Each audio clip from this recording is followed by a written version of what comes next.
false statements of fact, not opinion. A couple of cases on that. Smith and Lynn is the case which talks about a certain leeway given to people where they're advertising. Okay, so advertising blurb or puff. We saw that when we looked at negligent misstatements. Knowledge of falsity is an important requirement. Derry and Peake is an important case.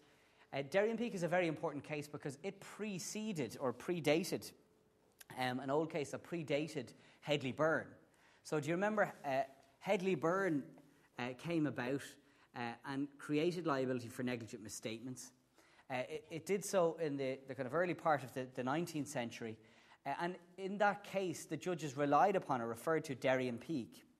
And they referred to Derry and Peake as authority for the statement that, or the proposition that you might be able to recover if someone makes a statement, even where the statement isn't intentionally made to deceive. So it's a very important case. The facts are memorable enough.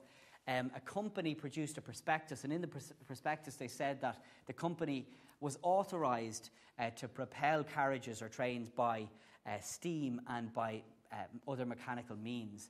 They'd only been doing it by way of horses up until then, but they said they had been authorised. In fact, they hadn't been given authorisation to do that, and shareholders then relied upon this, and investors relied upon this when they were investing in the company.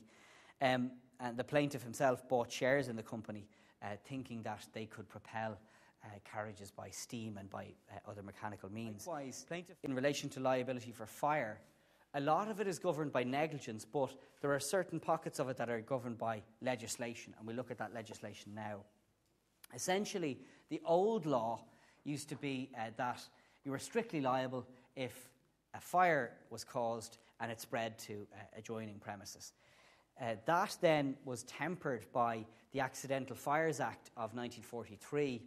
So if you cause a fire accidentally, that means with no fault on your part, just it's an accident, you won't be liable. Okay, and the Accidental Fires Act of 1943 says that. If you're thinking fire liability, you're thinking if it's accidental, no fault, no liability. 1943 Act. You're thinking negligence, you can be liable, and you can be liable for failure to put out the fire, negligently starting a fire, or failure to adequately ensure that it's extinguished. Okay, and you just apply general negligence principles. If it relates to property, you might have to incorporate a discussion of the 1995 Act. And then